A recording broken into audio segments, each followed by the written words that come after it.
News. വനംവകുപ്പ് ഭീഷണി വിവാദത്തിൽ പ്രതികരണവുമായി കെ.യു. ജനീഷ് കുമാർ എം.എൽ.എ. അനീതിക്കെതിരെ തന്റെ ശബ്ദം ഇനിയും ഉച്ചത്തിലുള്ളതായിരിക്കും. ബാക്കി കാര്യങ്ങൾ പിന്നീട് പറയാം. പലർക്കും എന്റെ ശബ്ദമാണ് പ്രശ്നം. പോലീസ് എടുത്ത കേസ് നിയമപരമായി നേരിടുമെന്നും കെ.യു. ജനീഷ് കുമാർ പറഞ്ഞു. പ്രതികരണത്തിലേക്ക്. എന്തായാലും നിങ്ങളുടെ എല്ലാം ഒരു പ്രമേയം എൻ്റെ ഉച്ചത്തിലുള്ള ശബ്ദമാണ്. ഒരു കാര്യം ഞാൻ പറയാം, അനീതിക്കെതിരെ നാളെയും എൻ്റെ ശബ്ദം ഉച്ചത്തിലായിരിക്കും. ബാക്കി നമുക്ക് പിന്നീട് സംസാരിക്കാം. ഓക്കെ. കെ.വി. ജയശങ്കർ വിശദാംശങ്ങളുമായി. ജയശങ്കർ, ഇദ്ദേഹത്തിനെതിരെ കേസെടുത്തു. കൂടാതെ വനംവകുപ്പ് ഉദ്യോഗസ്ഥർക്കെതിരെ കേസെടുത്തിട്ടുണ്ട്. അതിനിടെ പിന്തുണയുമായി വനം മന്ത്രി എം.എൽ.എക്ക് പിന്തുണയുമായി എത്തുന്നു. അങ്ങനെ ഇപ്പോൾ അദ്ദേഹം പറയുന്നതിന്റെ പ്രസക്തി എന്താണ് വ്യക്തമാക്കുന്നത് അദ്ദേഹം?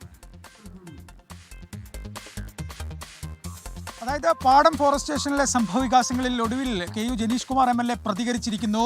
അനീതിക്കെതിരെ തൻ്റെ ശബ്ദം ഇങ്ങനെ ഉയർന്നുകൊണ്ടിരിക്കുമെന്നാണ് എം.എൽ.എ. പറയുന്നത്.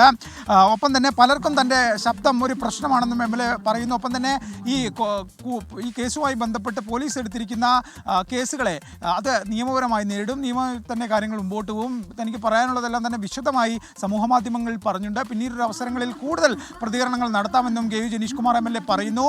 CPM സംസ്ഥാന സെക്രട്ടറിയും വനമന്ത്രിയും ഉൾപ്പെടെ എം.എൽ.എക്ക് പരസ്യ പിന്തുണയുമായി വന്നതിന് പിന്നാലെയാണ് ഈ വിഷയത്തിൽ എം.എൽ.എ. ഒരു പ്രതികരണത്തിന് എന്തായാലും നിലവിൽ തയ്യാറായിരിക്കുന്നത്.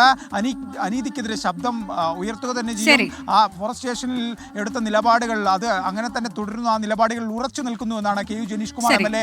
പറഞ്ഞു വെക്കുന്നത്. അനുജ, ശരി. അനീതിക്കെതിരെ തന്റെ ശബ്ദം ഇനിയും ഉയരും. താൻ പിന്നോട്ടില്ല എന്ന നിലപാട് ആവർത്തിച്ചുറപ്പിക്കുകയാണ് കെ.യു. ജനീഷ് കുമാർ എം.